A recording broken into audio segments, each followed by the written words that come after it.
It's kind of an odd year to go into wishing people a happy new year. I think a lot of us are feeling uncertain about what 2025 is going to send our way. There's a lot of trauma happening in the world right now, and it's hard to keep up with. It just all seems a little bit scary out there. So it feels selfish to make any complaints about 2024 compared to how it has been for many people around the world. And so I won't complain. But I will say it was one of the most personally stressful years of my life, and it asked for far, far more energy than I had to give. I pushed myself to my limits and then some, and I think it's helped me sort of recalibrate a little bit and get a better understanding of the direction I'm going in and exactly where my limits are. A podcaster I listened to came up with a challenge for 2025 rather than a resolution, sort of having a philosophy for the year. As someone who doesn't really subscribe to New Year's resolutions in the, way of setting like a goal of learning a new language or whatever it is, I think having a philosophy makes more sense to me, and it gives you one central theme of thought to return to all throughout the year and to check in on yourself. And this is one that I think daily you would have to think about to know if you were still on track. I like this philosophy because it kind of is the end of all bullshit. Like, it sort of forces the end of all games that you might be playing with yourself or others in order to live it out. But it's also kind of scary for that exact reason. When I reflected on it, I realized that it would force me to stay grounded in reality more than I've probably been in years.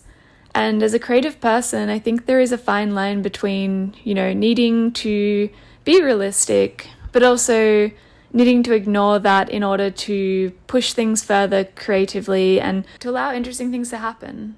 By becoming a person of your word, there would be no more letting yourself down. Pretty much all of your excuses would have to go away, and you'd have to take a lot more consistent action. That is a big challenge. For myself, I think I struggle with keeping my word to myself. I'm a lot better at doing it to others. If I say I'm going to be somewhere, I will be there unless something, extreme gets in my way.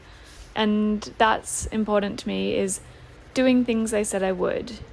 So it's something I guess I've been chipping away at for the past few years, just sort of trying not to overcommit and trying not to people please and just working on all those other elements of my character. But I feel like this one is probably the great change that I need.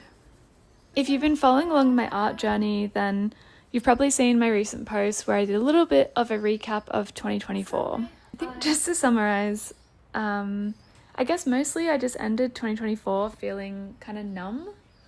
And as someone who artistically leans towards expressionism or impressionism, where I heavily rely on, I guess, the emotional impact of a subject or how I'm feeling at the time I'm painting, and that greatly influences my art. It's an odd thing to just finish a year just acknowledging I was numb.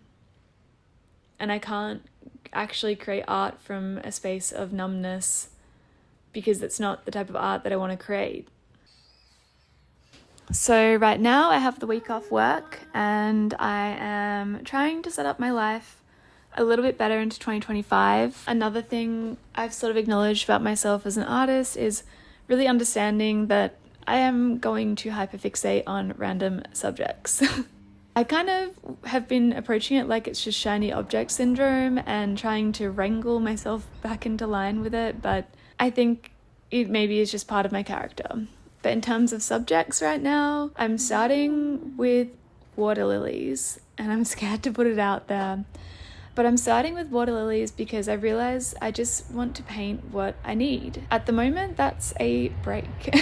And for me, nature and water, that combination is when my mind feels most at ease and I feel rested and revitalized, when I have spent time outside. So a subject that I've liked in a few of the artists I follow's paintings has been water lilies, and that's where the water lilies theme has come from. If you've made it all the way through this video, thank you for watching.